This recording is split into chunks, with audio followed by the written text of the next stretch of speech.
እና የሁለታችሁን አንድ መሆን በጣም ብዙ ሰው ይፈልገዋል። ቲክቶክ ላይ ያለ በጣም ቁጥሩ ብዙ የሆነ ሰው እንደው በታረቁልን ይላል። የምታስታውሱ ከሆነ ቅርብ ጊዜ እጅግ በጣም እንወዳቸው ሌሎች እህቶቻችን ፊዮና፣ ጃኒ በእውነት ሁለቱንም በመጀመሪያ ጊዜ ያክብረልኝ እንደ ወንድምነት ቀርቤ በነሱ የቲክታክ ፕላትፎርም መንፈስ የሆኑ ኮንተንቶች እንዲተላለፉ ስጠይቃቸው በጣም ፈቃደኛ ሆነው ለቤተክርስቲያንም ታዛዥ መሆናቸውን ያሳዩበት አጋጣሚ ነበረ እና በመሀልኛ እናቅም ረዥም ጊዜ በመካከላቸው የተፈጠረ ችግር ነበረ። በጣም በዚህ አጋጣሚ ሁለቱንም እግዚአብሔር አምላክ ያክብራቸው፣ ታዛዦች ናቸው። ፊዮናም ጃኒንም አንድ ስልክ ጥሪ ነው ሁለቱም ጋር የደወልኩት እና በዚህ ቀን የገብርኤል ዕለት 24 ገብርኤል ቤተክርስቲያን እፈልጋችኋለሁ፣ የፈለኳችሁ ደግሞ ጉዳዩ በዚህ ጉዳይ ነው እና እንዳትቀሩ አልኳቸው። ሁለቱም ታዘው ነው የመጡት። ይቅር ለእግዚአብሔር ተባብለው ሁለቱ ለብቻቸው መወቃቀስ ያለባቸውን ጉዳይ ተወቃቅሰው ነው የተለያዩት እና ሁለቱ መካከል በተፈጠረው ችግር የተደሰቱ አካላቶች ነበሩ። እግዚአብሔር ይመስገን። ከዛ በኋላ ግን ርቃ ወርደው ሰይጣን እንዲያፈር ክርስቶስ እንዲደሰት አድርገዋል። በዚህ አጋጣሚ ያው በላይቭ ደረጃ ተናገር ያላቅም ሁለቱም ስለ እውነት ሳይነቁ ታዘው እንደው አላደለ ለሁሉም ነገር እሺ ስላሉ እግዚአብሔር ያክብርልኝ፣ ከኃጢአት በስተቀር የልባችሁ መሻት እግዚአብሔር አምላክ ይፈጽምላችሁ ላለው እና ያንን የተመለከቱ በጣም ብዙ ሰዎች ስለ ቤታም ስለ ኪዱም የተወሰኑ ነገሮችን ሲናገሩ ነበር። ሰው በብዙ ነገር ይጋጫል። ቅድም እንዳልኳችሁ ፕላትፎርሙ ልዩነትን ለመፍጠር በጣም ፈጣን ነው። ብታይ ፕላትፎርሙ ከሆነ ወዳጃችሁ ጋር ድንገት አለመግባባት ቢፈጠር ልዩነት በጣም ፈጣን ነው። የቲክታክ ፕላትፎርም በኮሜንት የሆኑ ሰዎች የሆነ ነገር ይላሉ፣ በውስጥ መስመር የማይመለከተ ሰው ጣልቃ ይገባል ምናምን እና ልዩነትን በጣም ይፈጥራል ማለት ነው ፕላትፎርሙ። ሁለቱም እህቶቻችን እንግዲህ ሰሞነ ሕማማት ነው። ቢችሉ እዚሁ ቢመጡና ክርስቶስን የሚያስደስት ስራ ብቻ ቢሰሩ እኔ ደስ ይለኛል፣ እግዚአብሔር ፈቃዱ ከሆነ። ካልሆነም ግን የግድ ሁሉም ነገር በአደባባይ መሆን የለበትም። ሁሉም ነገር የግድ በላይቭ ስትሪም መተላለፍ የለበትም። ሁለቱም እርስ በርሳቸው ተፈላልገው ተደዋውለው ይቅር ለእግዚአብሔር መባባል አለባቸው። ለምን ይናልን? ምክንያቱም ያለንበት ወቅት አንድ ሰሞነ ሕማማት ነው። ተወዳጆች ያለንበት ወቅት ምንድነው ብያቸዋለሁ? ሰሞነ ሕማማት ነው። እያንዳንዱ ክርስቲያን ሊታዘዝ የሚገባበት ወቅት ነው። እያንዳንዱ ክርስቲያን በቃ በውስጡ የያዘውን ቂም በአጠቃላይ ነቅሎ የሚጥልበት ቀን ነው። ይሄ ሰሞን ያለንበት ወቅት ሰሞነ ሕማማት እንዲህ ያለ ቀን ነው እና ብዙዎቻችን በብዙ ነገር ተከፍተን ሊሆን ይችላል፣ በብዙ ነገር አዝነን ሊሆን ይችላል። ግን እመኑ ልንገራችሁ፣ በዚህ አጋጣሚ ተጣልታችሁ ያላችሁ በጣም ወዳጅ የሆናችሁ ሰዎች ሕያው እግዚአብሔር ምስክሬ ነው፣ ከተጣላችሁበት ነገር ይልቅ አብራችሁ ያሳለፋችሁት ነገር ይበልጣል። በነገራችን ላይ ይሄ ያለ አይደለ በኖርማል ጓደኝ ሌላም እንግዲህ የተጋጨ ሰው ካለ እኔ አላቅም እና በኖርማል ጓደኝነት ብቻ አይደለም እምላችሁ፣ በእጮኝነትም ላይ ሆናችሁ በመካከላችሁ ጸብ ሲፈጠር፣ በመካከላችሁ አለመግባባት ሲኖር፣ በመካከል ችግር ሲፈጠር አንድ ነገር አስታውሱ የኔ ተወዳጆች፣ ከተጣላችሁበት ነገር ይልቅ አብራችሁ ያሳለፋችሁ እግዚአብሔርን ስም ጠርተህ ያው እሷ ማየት ትችላለህ። አንስቼላታለሁ ብሎኩን። ምንም ትልቅ ነገር አይደለም። ያ በውስጥ ያልከውን ያው ጊዜ ሰጠን በውስጥ እናወራለን። ፎሎ ማነው እንትኑን ግን አንስቻለሁ ብሎኳን። ችግር የለም። እሺ ኪዲ አንቺ አንስተሻል አይደል? ወኪሉ በብሎኩን ያ አንስተሻል? እሺ ፎሎ አደረግሻት? ኖ ፎሎ ማስተናገርም በኋላ እሱ ፈለገ እሱ አሁን ዝም ብሎ ነው የሚሆነው።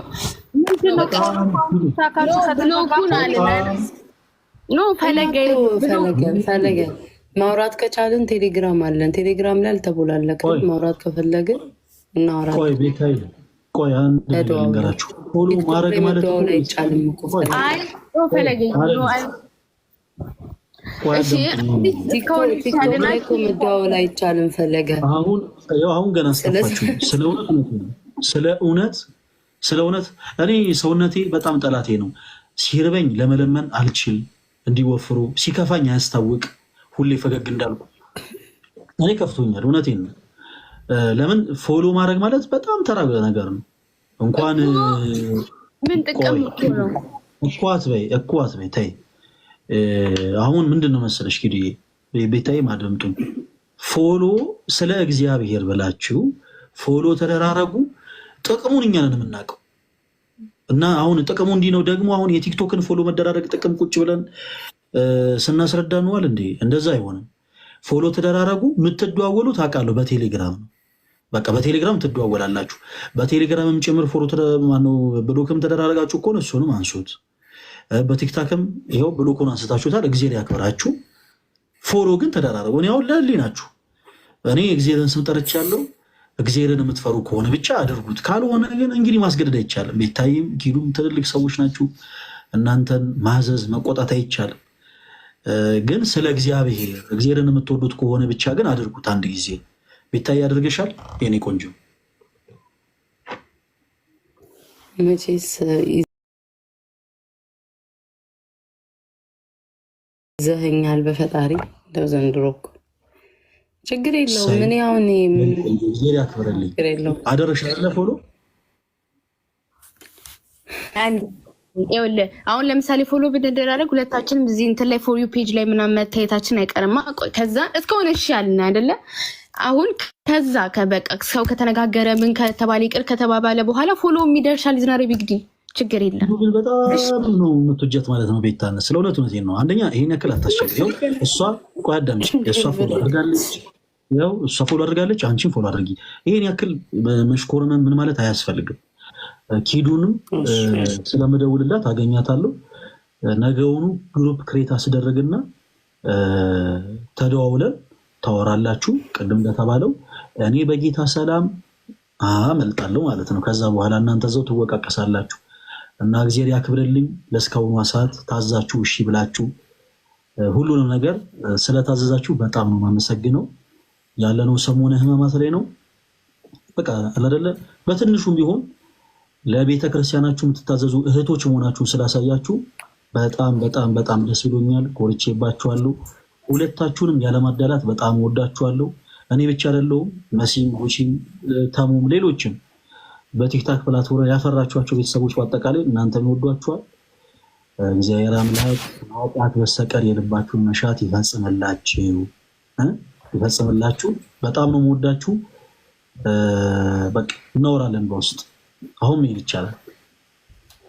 እሺ ፈለገ አክብረን እንትን ስላልክ ስላናገርከን በጣም ነው የማመሰግነው። ጉቺም ልጅ ስለሆነ ተመስገንም ሁላችሁንም አመሰግናለሁ።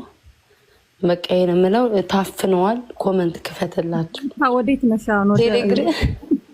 ቴሌግራም ላይ እኮ አላስቀምጣ አፈናችሁን እያሉ ነው። እና ክፈትላቸው እነሱም ነፃነት ያገኙ። ሌላ ምትለው ነገር ካለ? ሌላ ምለው ነገር ምንድነው? በጣም ነው ወዳችሁ በጣም እና ትንሽ እስከምቀስስ ጠብቁኝ። የንስሐ አባት እንዳትይዙ ጠብቁኝ። እኔ ምሽ ኪዱ ቤታይ የንስሐ አባትን እንትይዛላችሁ። ችግር የለም። ረስቀልን ነው ወይ ጉድ ደግሞ እንደዚህ ያለ ብለው ስሜን እንዳያጠፉ። ኤኒዌይስ በጣም ነው ወዳችሁ የንስሐ አባት። ኧረ ቤታይ ኧረ ተይ ግድ የለም ተይ እንዴት አይቻልም? ኦኬ እሺ አላውቅም። በዛ አይ ንስሐ አባት የሚኮነው እንዴት ነው መሰለሽ? አሁን ዲያቆን ንስሐ አባት መሆን አይችልም። ዲያቆን ንስሐ አባት የሚሆነው ሚስት ሲያገባ ነው።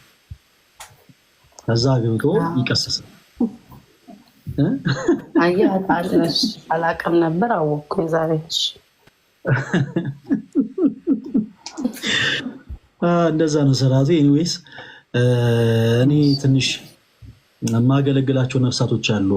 እንደምታዩ ተመስገን የጌታ የሚባለው እና ከሌላ ደግሞ አንድ ልደተ ቃል የሚባለው ወንድማችን አለ። ሁለቱም የኔ ክትትል የሚሹ ወንድሞች ናቸው። በጣም እኔ ወደ ትዳር ዓለም ገባው ማለት በቃ እነሱ ሜዳ ላይ ነው የሚቀሩት፣ ጨረቃ ላይ ነው የሚቀሩት። ስለዚህ በተወሰነች መልኩ እነሱን ሰው ለማድረግ ስል እንግዲህ ያው ራሴን ገድቤ እየኖርኩ ነው። ቤታይ አንድ ቀን ግን አስደስታቸዋል አይቀርም። መሲም ጉቺ ቤታም ኪሉ ሀገር ቤት ስትመጡ ጠብቅና አንድ ቀን አስደስታቸዋል አይቀርም። አብረን እስኪ አንድ መዝሙር ዘምሪልኝ ቤታዬ። በስመ አብ ወወልድ ወመንፈስ ቅዱስ። ኧረ ከመዝሙር በኋላ ሌላ ስራ አለኝና ይጋጭብኛል። ከዚህ ስወጣ ሌላ ስራ አለኝ ይጋጭብኛልና ጉቺዬ በእነ እንሂድ እናታችንን እናጫውት። አሁን የምናመሰግነው እግዚአብሔር ያክብርልን። እግዚአብሔር እንዲህ እንዳንተ ያሉ ሰዎችን ያብዛልን። ለሰላም ለአንድነት የሚደክሙ ሰዎችን ያው ፕላትፎርሙ እንደምታውቀው ነው፣ ግን አንዳንድ ጊዜ እንዲህ እንዳንተ ያሉ ሰዎችን እግዚአብሔር ያብዛልን። እናንተንም በጣም ነው የምናመሰግነው አክብራችሁ እሺ ብላችሁ ስለመጣችሁ። የቀረውን እግዚአብሔር ውሃ ያፍስስበት። ሰላም ተመልሶ አንድ ላይ ሆናችሁ የቀድሞ ፍቅር ተመልሶ የምናይ አድርገን። ሌላ በዚህ ጉዳይ ላይ የእውነት በጣም ሲጨነቁ የነበሩ ወንድሞች አሉ። አሁንም ፈለገን ምስጋና አቅርቢልን እያሉ ነው። አንድ ልዑል የሚባል ወንድማችን ከትላንት ለሊት ጀምሮ ሲደውልልኝ ነበረ። እችን ታህል እንኳን አጋጣሚውን ጊዜክን ወስደክ ምን ብለሃል እህቶችን ለማስማማት እግዚአብሔር ይስጥክ። በቃ እንዲህ አይነት ሰው አይጥፋ። እንዲህ አይነት ሰው በጣም በህይወት ያስፈልጋል እና በጣም ነው የማመሰግንክ። ተመስገንም ከላይ ያለው ብሪጅስቶንም ሁላችሁም እዚህ ያላችሁ ኪዱና ቤታዮ ከታች ያላችሁም ሰዎች ይሄ አጋጣሚ ለቤታዮና ለኪዱ ብቻ ሳይሆን ሌሎቻችሁ በህይወታችሁ ቂም ይዛችሁ አዝናችሁ ተቀይማችሁ ያላችሁ የይቅርታ ዋጋው ብዙ ነውና መንገድ ያቀናል፣ ነገር ያስተካክላል። ይቅርታ ኃጢአተኛውን እንደ ንጹህ እንዳዲስ ይወልዳልና ሁላችሁም በየቤታችሁ ይቅር ያላላችሁት ካለ ያስቀየማችሁ እንኳን ካለ ይቅር በሉ። ማሪ ይሁንላችሁ።